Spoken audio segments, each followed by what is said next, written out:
당신이 지난 한 달 동안 쌓아온 업보를 단 하루 만에 씻어낼 수 있는 날이 있습니다. 바로 오늘 초하루입니다. 창밖을 보십시오. 어제와 똑같은 하늘이지만 오늘은 다릅니다. 달력의 첫 장이 넘어가는 이날, 우리 선조들은 절에 올라 108배를 올렸습니다. 그저 관습이나 미신 때문이 아닙니다. 부처님께서 직접 말씀하신 시간에 법칙이 숨어있기 때문입니다. 금강경에 이런 말씀이 있습니다. 과거신 불가득, 현재신 불가득, 미래신 불가득. 과거 마음도 얻을 수 없고 현재 마음도 얻을 수 없고 미래 마음도 얻을 수 없다는 뜻입니다. 그런데 이 말씀의 진짜 의미를 아십니까? 매 순간이 새로운 시작이라는 겁니다. 어제의 실수도, 지난주의 후회도, 지난달의 아픔도 모두 지나간 마음입니다. 잡을 수 없는 것입니다. 그런데 우리는 그걸 붙잡고 살아갑니다. 마치 흐르는 강물을 손으로 움켜쥐려는 것처럼 말입니다. 초하루는 이런 우리에게 부처님께서 주신 특별한 선물입니다. 새로운 달의 첫날, 달이 다시 차오르기 시작하는 이날은 우주의 기운이 새롭게 순환하기 시작하는 때입니다. 우리 몸속의 기운도 마음속의 에너지도 이 우주의 흐름과 함께 움직입니다. 절에 가보면 초하루마다 사람들로 북적입니다. 평소엔 한산한 법당이 이날만큼은 빈자리를 찾기 어렵습니다. 새벽 예불 시간에는 더욱 그렇습니다. 70대 할머니가 무릎이 아픈 것도 잊고 108배를 올립니다. 60대 할아버지가 땀을 뻘뻘 흘리며 정성을 다합니다. 왜 그럴까요? 그분들은 알고 계십니다. 초하루 기도의 힘을 말입니다. 부처님께서는 시간에 대해 이렇게 말씀하셨습니다. 모든 것은 인연으로 생기고 인연으로 사라진다고요.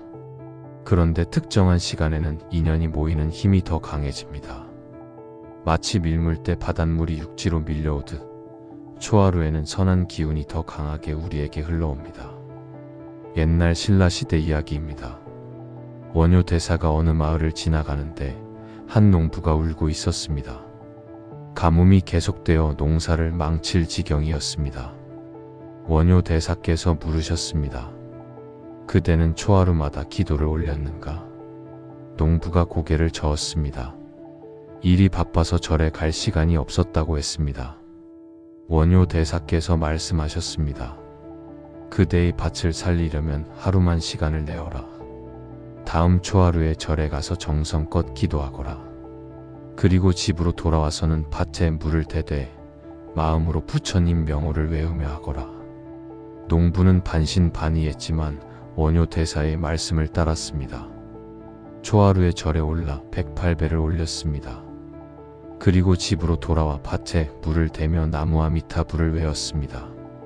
신기하게도 그날 저녁부터 비가 내리기 시작했습니다. 마을 전체를 적실 만큼 충분한 비였습니다. 이것이 기적일까요? 아닙니다. 부처님께서 말씀하신 인연의 법칙입니다. 초하루에 모인 선한 기운이 농부의 간절한 마음과 만나 자연의 이치와 하나가 되어 비를 내리게 한 것입니다. 그렇다면 초하루 기도는 어떻게 해야 할까요? 절에 가야만 하는 걸까요? 그렇지 않습니다. 부처님께서는 형식보다 마음을 더 중요하게 여기셨습니다. 법구경에 이런 말씀이 있습니다. 마음이 모든 법의 근본이다. 마음이 주인이고 마음이 만든다. 절에 가는 것도 중요하지만 더 중요한 것은 그 마음가짐입니다. 초하루 아침 해가 뜨기 전에 일어나십시오. 새벽 공기는 가장 청정합니다. 밤사이 세상의 번뇌가 가라앉고 새로운 기운이 차오를 준비를 하는 시간입니다. 이때 일어나 세수를 하고 깨끗한 옷으로 갈아입으십시오. 동쪽을 향해 앉으십시오. 해가 뜨는 방향입니다. 부처님께서도 보리수 아래에서 동쪽을 향해 앉아 깨달음을 얻으셨습니다. 등을 곱게 펴고 눈을 감으십시오.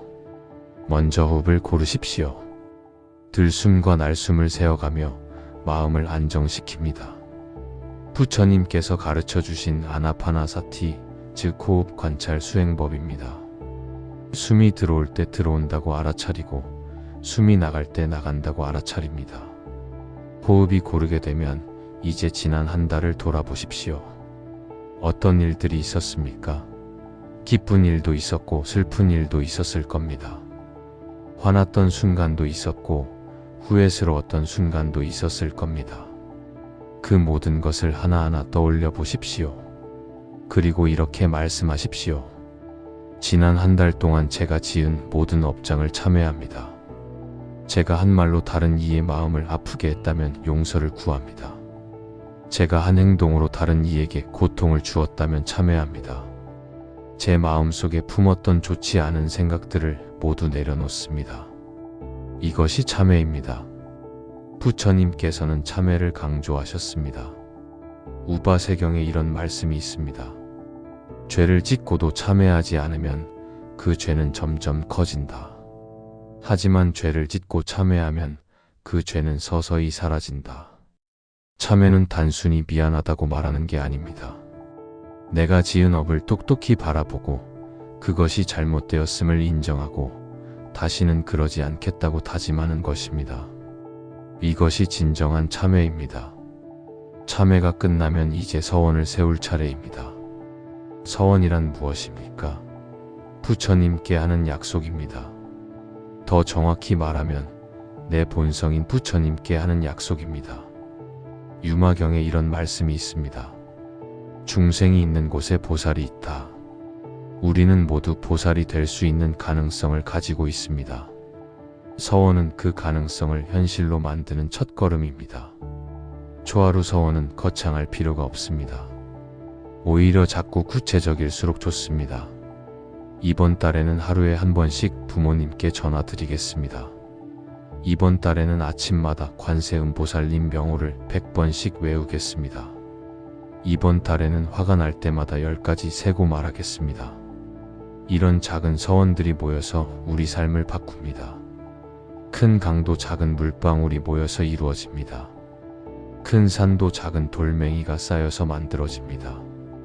경상도 어느 시골 마을에 김할머니라는 분이 계셨습니다.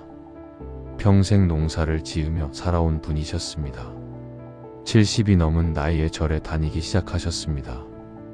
처음에는 그저 심심해서 다니셨다고 합니다. 그런데 스님께서 초하루 기도에 대해 말씀하시는 걸 듣고 마음이 움직였습니다. 다음 초하루부터 기도를 시작하셨습니다. 처음 세운 서원은 간단했습니다. 이번 달에는 이웃 할머니한테 욕하지 않기. 사실 김 할머니는 옆집 할머니와 사이가 좋지 않았습니다. 밭 경계 문제로 한번 싸운 뒤로 10년 넘게 말도 안 하고 지냈습니다. 길에서 마주치면 눈도 마주치지 않고 지나갔습니다. 첫 달은 쉬웠습니다. 어차피 말을 안 하니까요. 그런데 두 번째 달에 김 할머니는 서원을 바꾸었습니다. 이번 달에는 옆집 할머니 마주치면 먼저 인사하기. 이건 쉽지 않았습니다. 10년 넘게 미워했던 사람에게 먼저 인사를 하다니요. 하지만 서원은 서원입니다. 보름쯤 지났을 때 우물가에서 두 할머니가 마주쳤습니다. 김 할머니가 먼저 입을 열었습니다. 날씨가 좋네. 옆집 할머니는 놀란 표정이었지만 곧 대답했습니다. 그러게. 농사짓기 딱 좋은 날씨야. 그렇게 시작된 대화는 점점 늘어났습니다. 세 번째 달, 김 할머니의 서원은 또 바뀌었습니다. 이번 달에는 옆집 할머니한테 먼저 말 걸기. 한 해가 지나자 두 할머니는 다시 친구가 되었습니다.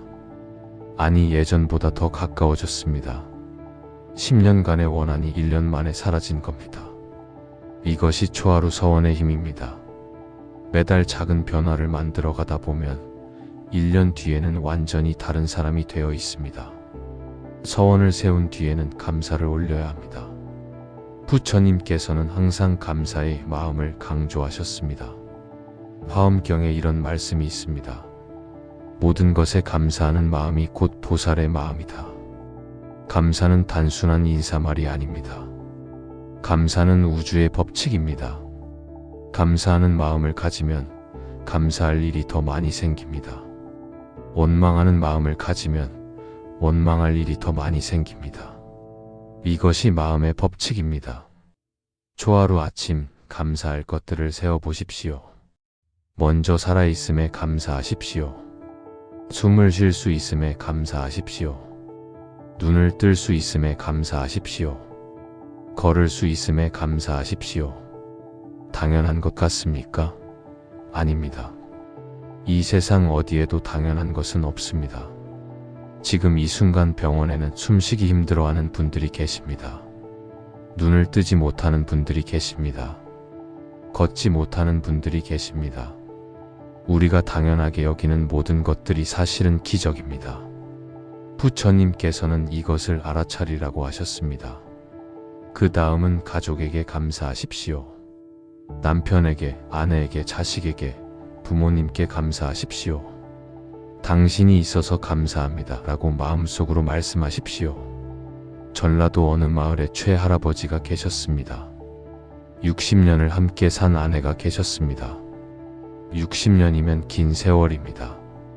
그런데 최할아버지는 평생 아내에게 고맙다는 말을 한 번도 한 적이 없었습니다. 어느 초하루 절에서 스님 말씀을 듣고 집으로 돌아왔습니다. 부엌에서 식사 준비를 하시는 아내의 뒷모습이 보였습니다. 굽은 등, 거친 손, 희끗희끗한 머리카락. 그날따라 아내가 짠 국이 맛이 없었습니다. 평소 같으면 짜다고 한마디 했을 겁니다. 하지만 그날은 달랐습니다. 스님 말씀이 떠올랐습니다. 최할아버지가 입을 열었습니다. 여보. 아내가 놀란 표정으로 쳐다봤습니다. 60년을 살면서 여보라는 말을 들어본 적이 없었으니까요. 고맙소. 뭐가? 60년 동안 고생했소. 그날 저녁 아내는 울었습니다. 기쁨의 눈물이었습니다. 평생 한 번도 듣지 못했던 그 한마디가 60년간의 고생을 모두 보상해 주었습니다. 감사는 기적을 만듭니다. 차가운 마음을 녹입니다. 굳어버린 관계를 풀어줍니다. 막혔던 운을 트이게 합니다. 초하루에는 가능하면 절에 가서 불공을 올리는 것이 좋습니다. 불공이란 부처님께 공양을 올리는 것입니다. 쌀을 올리기도 하고 과일을 올리기도 하고 등을 켜기도 합니다. 그런데 중요한 것은 무엇을 올리느냐가 아닙니다. 어떤 마음으로 올리느냐입니다. 육조단경에 이런 말씀이 있습니다. 공덕은 마음속에 있는 것이지 밖에서 구하는 것이 아니다. 아무리 비싼 공양을 올려도 마음이 없으면 소용없습니다. 하지만 작은 공양이라도 정성을 다하면 그 공덕이 엄청납니다. 옛날 석가모니 부처님 시대 이야기입니다. 어느 가난한 노파가 있었습니다. 하루 종일 일해도 겨우 끼니를 때우는 형편이었습니다. 그런데 어느 날 큰 축제가 열렸습니다. 모든 사람들이 부처님께 등을 올렸습니다. 노파도 등을 올리고 싶었습니다. 하지만 돈이 없었습니다. 며칠을 굶어가며 돈을 모았습니다. 그렇게 모은 돈으로 아주 작은 등잔 하나를 샀습니다. 다른 사람들의 등잔에 비하면 보잘것없었습니다. 노파는 그 작은 등잔에 불을 켜고 부처님께 올렸습니다. 그리고 이렇게 발언했습니다. 제가 가진 것은 이것뿐입니다. 하지만 이 작은 불빛이 세상의 어둠을 밝히는데 조금이라도 도움이 되길 바랍니다. 밤이 깊어가자 다른 등불들은 하나둘 꺼져갔습니다. 큰 등불도 바람에 꺼졌습니다. 하지만 노파의 작은 등불만은 새벽까지 꺼지지 않았습니다. 부처님께서 제자들에게 말씀하셨습니다. 저 등불을 보아라. 가장 작지만 가장 밝게 타오르고 있다. 저것이 진정한 공양이다. 물건의 크기가 아니라 마음의 크기가 중요한 것이다. 이 이야기는 우리에게 무엇을 말해줍니까? 불공은 돈의 문제가 아니라는 것입니다. 마음의 문제입니다. 절에 갈 형편이 안 되면 집에서 해도 됩니다. 깨끗한 물 한 그릇을 부처님 사진 앞에 올려놓고 절을 해도 됩니다. 과일 한 개를 올려놓고 향을 피워도 됩니다. 아무것도 없으면 합장만 해도 됩니다. 부처님께서는 형식을 따지는 분이 아니십니다. 마음을 보시는 분입니다. 초하루에 많은 분들이 108배를 올립니다. 왜 하필 108배일까요? 불교에서 108은 특별한 숫자입니다. 인간의 번뇌가 108가지라고 합니다. 108배를 하면 108가지 번뇌를 모두 씻어낼 수 있다는 뜻입니다. 그런데 108배가 쉽지 않습니다. 특히 나이가 들면 무릎도 아프고 허리도 아픕니다. 땀이 비 오듯 쏟아집니다. 그래서 포기하는 분들이 많습니다. 하지만 바로 그 힘듦 속에 의미가 있습니다. 부처님께서는 말씀하셨습니다. 고통 없이 얻어지는 것은 없다고요. 108배를 하면서 우리는 무엇을 배웁니까? 첫째, 겸손을 배웁니다. 땅에 온몸을 낮추는 행위입니다. 세상에서 아무리 높은 사람이라도 부처님 앞에서는 한 명의 중생일 뿐입니다. 둘째, 인내를 배웁니다. 108배는 금방 끝나지 않습니다. 중간에 포기하고 싶어집니다. 하지만 끝까지 해내는 것, 그것이 인내입니다. 셋째, 집중을 배웁니다. 108배를 하는 동안은 다른 생각을 할 수 없습니다. 오로지 절을 하는 것에만 집중해야 합니다. 그것이 바로 수행입니다. 경주에 사시는 박 선생님 이야기입니다. 50대 중반의 사업가였습니다. 사업이 잘 안 풀려서 고민이 많았습니다. 빚도 많고 스트레스도 많았습니다. 술로 하루하루를 버텼습니다. 어느 날 아내가 절에 같이 가자고 했습니다. 초하루라고 했습니다. 박 선생님은 내키지 않았지만 아내를 따라 절에 갔습니다. 스님께서 108배에 대해 설명하셨습니다. 박 선생님은 속으로 비웃었습니다. 108배를 한다고 빚이 없어지나?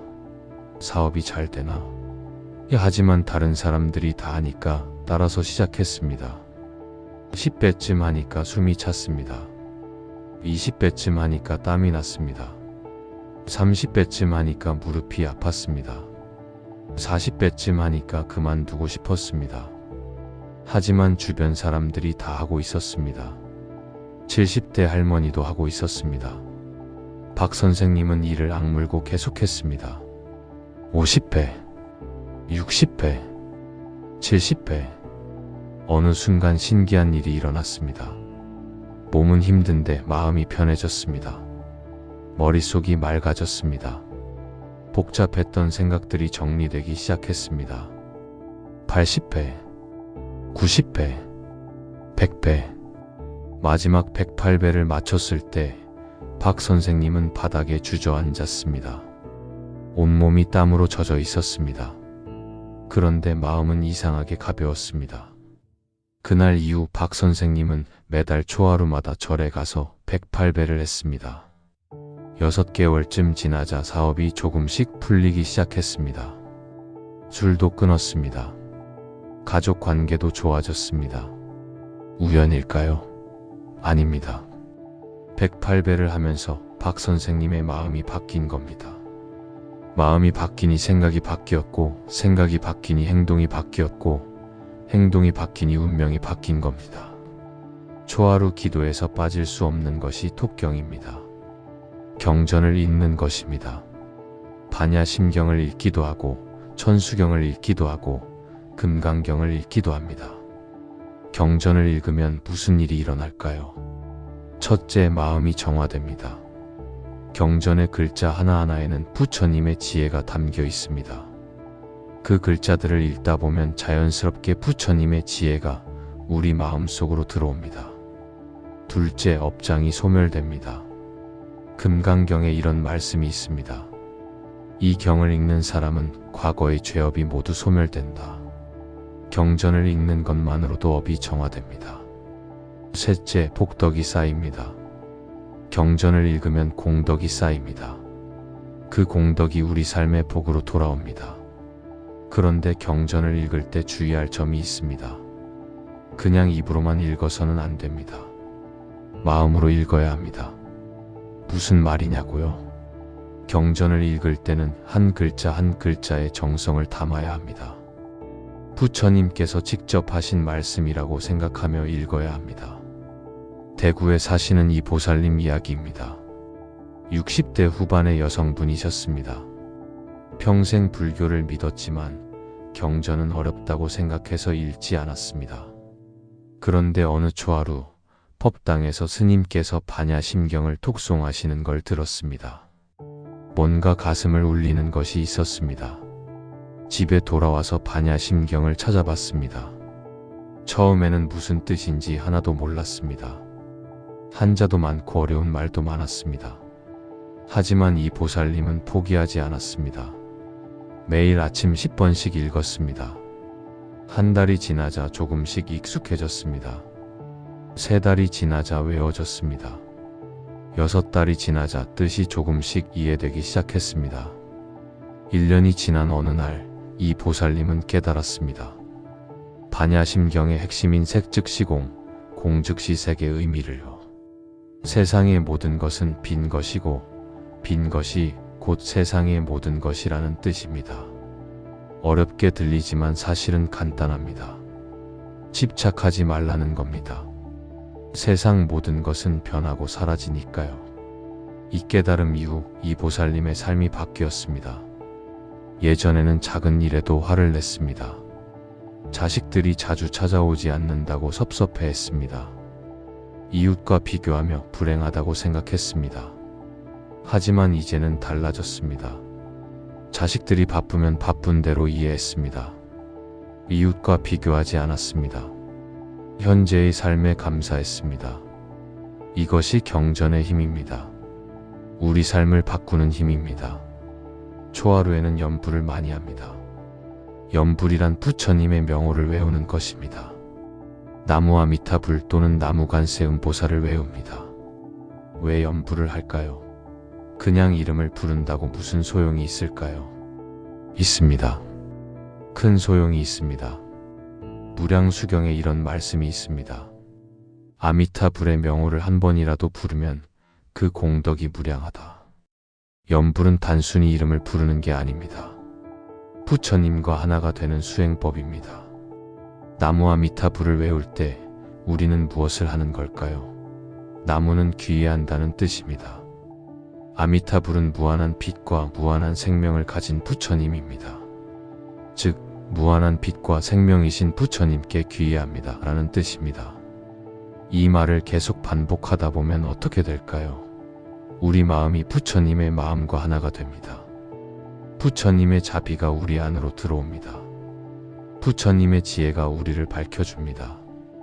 부산에 사시는 김보살님 이야기입니다. 50대 초반의 여성분이셨습니다. 남편과 사별하고 혼자 2아이를 키우고 계셨습니다. 경제적으로도 힘들고 정서적으로도 힘들었습니다. 특히 밤이 되면 불안해졌습니다. 혼자라는 생각에 무서웠습니다. 미래가 걱정되었습니다. 잠을 이루지 못하는 날이 많았습니다. 어느 초하루 절에서 스님께서 염불 수행에 대해 말씀하셨습니다. 하루에 1000번씩 염불을 하면 마음이 안정된다고 하셨습니다. 김 보살님은 그날부터 시작했습니다. 아침에 일어나자마자 100번, 출근길 버스에서 100번, 점심시간에 100번, 퇴근길 버스에서 100번, 잠들기 전에 600번. 이렇게 하루 1000번을 채웠습니다. 처음에는 횟수를 세느라 정신이 없었습니다. 나무아미타불. 하나, 나무아미타불. 둘. 이런 식이었습니다. 한 달쯤 지나자 횟수를 세지 않아도 되었습니다. 자연스럽게 입에서 나왔습니다. 나무아미타불, 나무아미타불, 나무아미타불. 3달쯤 지나자 신기한 일이 일어났습니다. 불안하던 마음이 사라졌습니다. 밤에 혼자 있어도 무섭지 않았습니다. 미래 걱정이 줄어들었습니다. 6달쯤 지나자 더 놀라운 일이 일어났습니다. 경제 상황이 나아지기 시작했습니다. 갑자기 좋은 일자리가 생겼습니다. 오랫동안 연락이 끊겼던 친구가 도움의 손을 내밀었습니다. 1년이 지난 지금 김보살님은 행복하게 살고 계십니다. 여전히 하루 1000번 염불을 계속하고 있습니다. 염불이 제 인생을 바꿨어요. 아니, 정확히 말하면 염불이 제 마음을 바꿨고 그 마음이 제 인생을 바꾼 거죠. 김보살님의 말씀입니다. 초하루에는 보시도 중요합니다. 보시란 남에게 베푸는 것입니다. 돈을 주는 것만 보시가 아닙니다. 부처님께서는 3가지 보시를 말씀하셨습니다. 첫째, 재물 보시입니다. 돈이나 물건을 주는 것입니다. 둘째, 법 보시입니다. 진리를 가르쳐 주는 것입니다. 셋째, 무해 보시입니다. 두려움을 없애주는 것입니다. 이 중에서 가장 큰 보시가 무엇일까요? 무해 보시입니다. 누군가의 두려움을 없애주는 것보다 큰 선행은 없습니다. 초하루에 무엇을 보시할까요? 절에 가서 시주를 해도 좋습니다. 길거리에서 어려운 사람을 만나면 도와줘도 좋습니다. 이웃 할머니 댁에 가서 청소를 해드려도 좋습니다. 보시는 반드시 큰 것이어야 할 필요가 없습니다. 작은 보시도 충분합니다. 아니, 때로는 작은 보시가 더 큰 공덕을 낳습니다. 전주에 사시는 정할아버지 이야기입니다. 70대 중반의 연세였습니다. 매달 초하루마다 시장에 가셨습니다. 그런데 물건을 사러 가는 게 아니었습니다. 시장 입구에는 노숙자 할아버지가 한 분 계셨습니다. 정 할아버지는 그분을 위해 김밥 한 줄을 사서 드렸습니다. 그리고 잠깐 이야기를 나눴습니다. 오늘 춥지 않으셨어요? 어제는 잘 주무셨어요? 몸은 괜찮으세요? 그저 안부를 묻는 것뿐이었습니다. 하지만 노숙자 할아버지에게는 그게 전부였습니다. 한 달에 한 번이지만 자기를 걱정해주는 사람이 있다는 것, 그것만으로도 살아갈 힘이 났습니다. 정 할아버지는 이것을 10년째 하고 계십니다. 비가 와도 눈이 와도 몸이 아파도 초하루만큼은 꼭 하셨습니다. 어느 해 정 할아버지가 병원에 입원하셨습니다. 중병이었습니다. 의사는 고개를 저었습니다. 가족들은 눈물을 흘렸습니다. 그런데 신기하게도 정 할아버지는 회복되셨습니다. 의사도 이해할 수 없는 회복이었습니다. 퇴원하신 뒤 정 할아버지는 말씀하셨습니다. 병원에 있는 동안 매일 꿈을 꿨어. 시장 입구 그 할아버지가 나타나서 말하더라고. 아직 오시면 안 됩니다. 저를 만나러 오셔야죠. 그래서 돌아온 것 같아. 이것이 보시의 공덕입니다. 남을 돕는 것이 결국 자기를 돕는 것입니다. 지금까지 초하루 기도의 여러 가지 방법을 말씀드렸습니다. 참회, 서원, 감사, 불공, 108배, 독경, 염불, 보시. 이 모든 것들이 중요합니다. 하지만 가장 중요한 것은 마음입니다. 어떤 마음으로 하느냐가 가장 중요합니다. 화엄경에 이런 말씀이 있습니다. 마음이 화가를 지으면 모든 것을 그려낼 수 있다. 우리 마음이 우리 세계를 만듭니다. 초하루는 단순히 날짜가 바뀌는 날이 아닙니다. 마음을 새롭게 하는 날입니다. 지난 한 달 동안 쌓인 먼지를 털어내는 날입니다. 새로운 각오로 다시 시작하는 날입니다. 부처님께서는 항상 지금 이 순간을 강조하셨습니다. 과거는 이미 지나갔고 미래는 아직 오지 않았습니다. 우리에게 있는 것은 오직 현재뿐입니다. 초하루는 그 현재를 새롭게 시작하는 날입니다. 강원도 어느 산사에 도원 스님이라는 분이 계셨습니다. 평생을 산속에서 수행하신 분이었습니다. 100세가 넘으셨지만 정정하셨습니다. 어느 날 신도 한 분이 여쭤봤습니다. 스님, 어떻게 그렇게 오래 건강하게 사실 수 있습니까? 도원 스님께서 웃으시며 대답하셨습니다. 초하루를 소중히 여겼기 때문이요. 초하루요? 그렇소. 매달 초하루마다 나는 새로 태어난다고 생각했소. 지난달에 나는 죽고 오늘부터 새로운 내가 시작된다고 생각했소. 그렇게 100년을 살다 보니 100번 새로 태어난 셈이요. 이것이 초하루의 진정한 의미입니다. 새로 태어나는 것입니다. 여러분, 지난달에 실수했습니까? 괜찮습니다. 오늘은 새로운 날입니다. 지난달에 후회할 일이 있었습니까? 괜찮습니다. 오늘부터 다시 시작하면 됩니다. 지난달에 누군가와 다퉜습니까? 괜찮습니다. 오늘은 화해할 수 있는 날입니다. 초하루는 모든 것을 새롭게 시작할 수 있는 날입니다. 부처님께서 우리에게 주신 선물입니다. 초하루 기도가 초하루 하루로 끝나면 안 됩니다. 초하루에 세운 서원을 한 달 내내 실천해야 합니다. 부처님께서는 말씀하셨습니다. 하루하루가 수행이다. 절에 있을 때만 수행하고 집에 오면 평소대로 산다면 그것은 진정한 수행이 아닙니다. 일상생활 자체가 수행이 되어야 합니다. 아침에 일어나는 것도 수행입니다. 부처님께서는 새벽에 일어나셨습니다. 해가 뜨기 전이 가장 청정한 시간이기 때문입니다. 세수하는 것도 수행입니다. 몸의 때를 씻듯이 마음의 때도 씻는다고 생각하며 세수하십시오. 식사하는 것도 수행입니다. 밥 한 술을 떠먹을 때마다 감사하십시오. 이 한 그릇의 밥이 내 입까지 오기 위해 얼마나 많은 사람의 수고가 있었는지를요. 일하는 것도 수행입니다. 내가 하는 일이 누군가에게 도움이 된다고 생각하며 일하십시오. 길을 걷는 것도 수행입니다. 발바닥이 땅에 닿는 느낌을 느끼며 걷십시오. 지금 이 순간을 느끼며 걸으십시오. 말하는 것도 수행입니다. 입에서 나온 말은 다시 담을 수 없습니다. 말하기 전에 한 번 더 생각하십시오.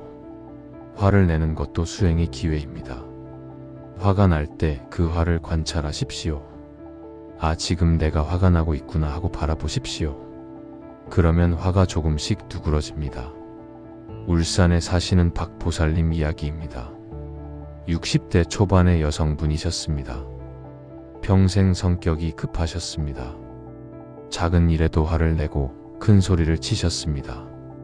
어느 초하루 스님께서 일상 수행에 대해 말씀하시는 걸 들었습니다. 박 보살님은 결심했습니다. 이번 달에는 화를 내지 않겠다고요. 하지만 쉽지 않았습니다. 며칠도 못 가서 며느리에게 화를 냈습니다. 손주가 말을 안 듣는다고 소리를 질렀습니다. 그날 밤 박 보살님은 참회했습니다. 그리고 다시 다짐했습니다. 내일부터 다시 시작하겠다고요. 이런 일이 반복되었습니다. 화를 내고 참회하고 다시 다짐하고. 한 달이 지났습니다. 여전히 화를 냈지만 예전보다는 줄었습니다. 두 번째 달이 지났습니다. 화를 내는 횟수가 더 줄었습니다. 세 번째 달, 네 번째 달. 시간이 갈수록 박 보살님은 변해갔습니다. 1년이 지난 지금 박 보살님은 거의 화를 내지 않으십니다. 며느리는 말합니다. 어머니가 완전히 다른 사람이 되셨어요. 예전에는 무서워서 집에 가기 싫었는데 이제는 가고 싶어요. 이것이 일상 수행의 힘입니다. 하루아침에 변하지는 않습니다. 하지만 매일 조금씩 꾸준히 노력하면 1년 뒤에는 완전히 다른 사람이 되어 있습니다. 초하루는 혼자만의 날이 아닙니다. 가족과 함께하면 더 좋습니다. 요즘 가족들이 함께 모이는 시간이 점점 줄어듭니다. 각자 바빠서 각자 할 일이 있어서 따로따로 살아갑니다. 같은 집에 살아도 얼굴 보기 어려울 때가 많습니다. 초하루만큼은 가족이 함께 모이는 날로 만들어 보는 것은 어떨까요? 아침 일찍 일어나 함께 절에 가는 겁니다. 함께 108배를 하고 함께 기도하고 함께 공양을 하는 겁니다. 절에 갈 수 없다면 집에서라도 함께 기도하는 시간을 가지는 겁니다.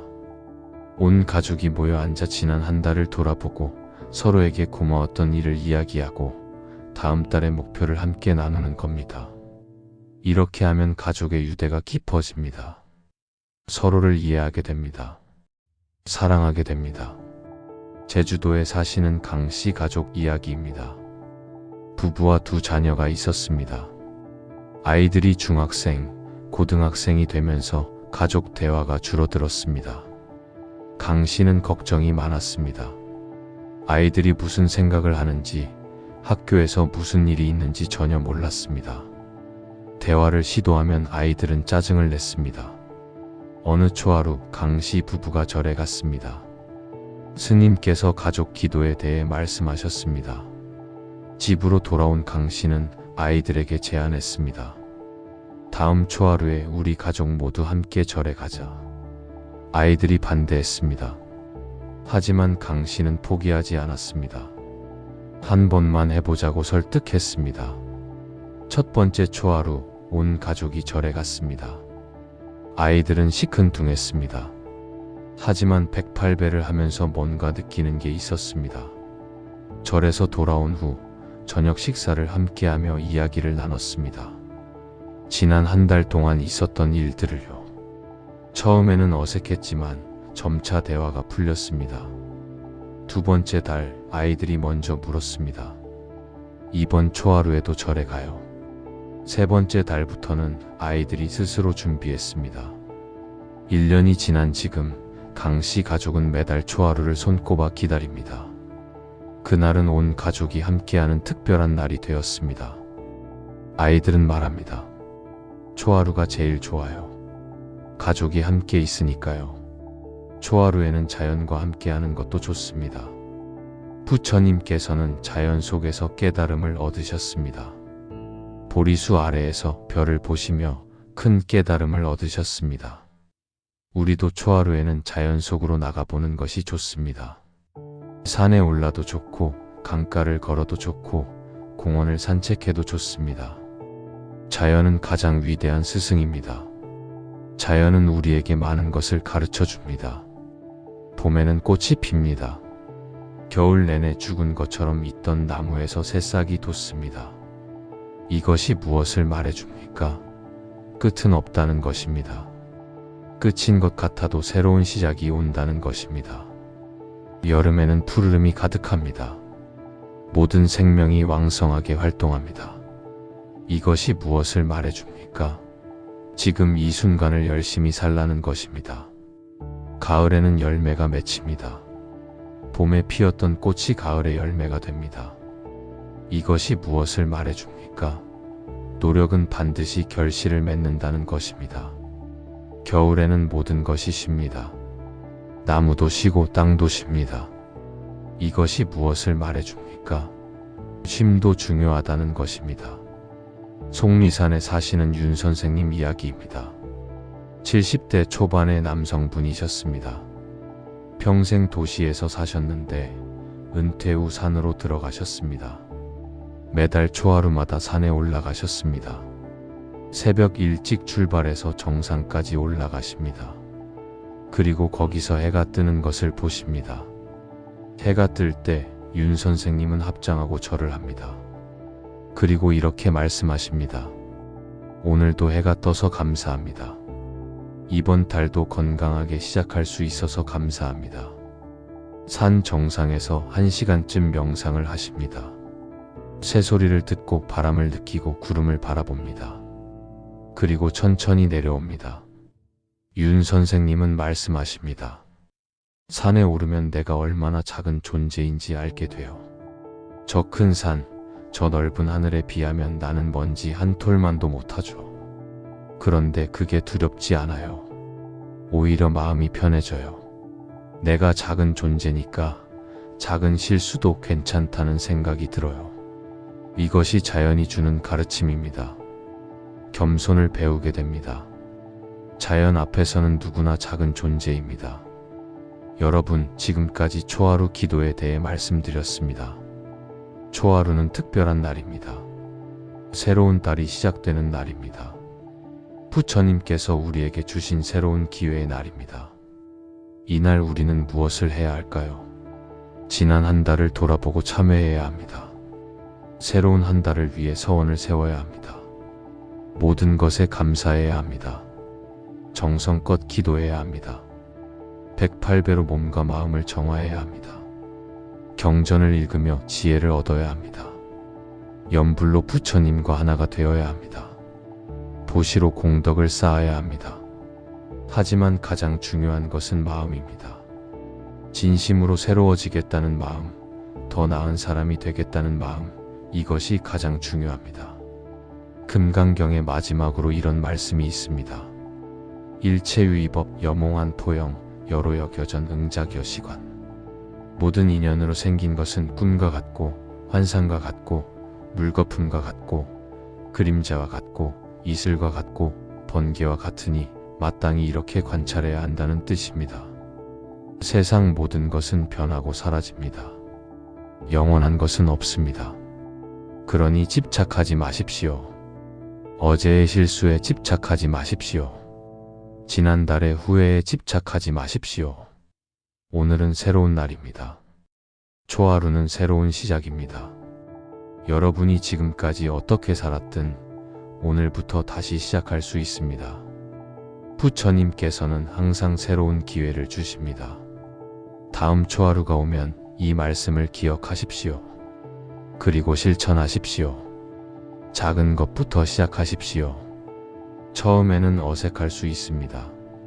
잘 안 될 수도 있습니다. 괜찮습니다. 중요한 것은 시작하는 것입니다.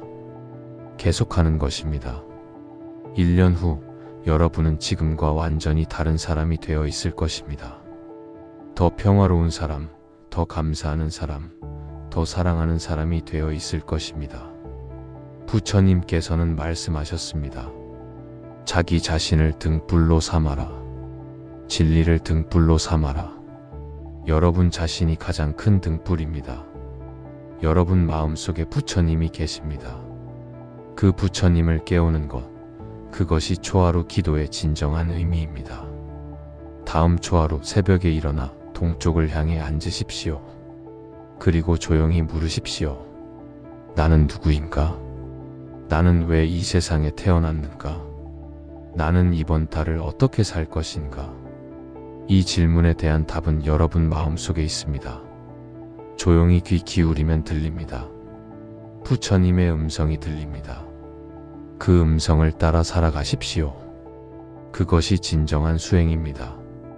그것이 진정한 삶입니다. 오늘도 부처님의 자비가 여러분과 함께하기를 기도합니다. 나무 아미타불 관세음보살. 오늘 말씀이 여러분의 삶에 작은 도움이 되었기를 바랍니다. 다음 초하루에는 꼭 실천해 보십시오. 그리고 그 변화를 느껴보십시오. 부처님의 가르침은 머리로만 아는 것이 아닙니다. 가슴으로 느끼고 몸으로 실천하는 것입니다. 여러분 모두 건강하시고 행복하시길 기원합니다. 감사합니다.